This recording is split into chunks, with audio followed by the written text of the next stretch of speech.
અને હવે જોઈએ સમાચારો વિસ્તારપૂર્વક તો સૌથી પહેલા વાત શેર માર્કેટની સૌથી મોટો કડાકો અત્યારે જોવા મળી રહ્યો છે। સપ્તાહના પ્રથમ દિવસે સેન્સેક્સ તૂટ્યો। સેન્સેક્સ 700થી વધુ પોઈન્ટ તૂટી 75,000ની નીચે પહોંચી ગયો છે। નિફ્ટીમાં પણ 200 પોઈન્ટથી વધુનો ઘટાડો।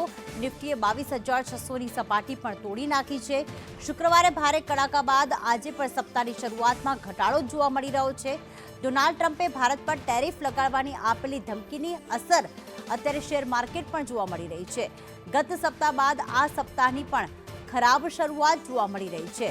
શુક્રવારે પણ ભારે કડાકો નોંધાયો હતો અને આજે વધુ એક વખત રેડ ઝોનમાં જ હાલમાં શેર માર્કેટ ટ્રેડ કરી રહ્યું છે।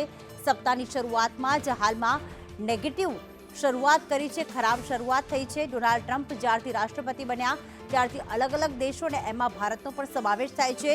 ટેરિફ લાદવાની વાત કરી છે, ઊંચા દરે ટેરિફ વસૂલ કરવાની વાત ટ્રમ્પ દ્વારા કરવામાં આવી છે। ધમકી આપવામાં આવી છે અને કહ્યું છે કે ભારત દેશ જે પોતાની જનતાઓ પર બી ટેક્સ લાદે છે તો પછી અમે તેનો ટેક્સ કેમ ઓછો કરીએ, જેના જ કારણે આ વધુ ટેરિફ લાદવાની વાત કરવામાં આવતા તેની અસર શેર માર્કેટ ઉપર જોવા મળી રહી છે।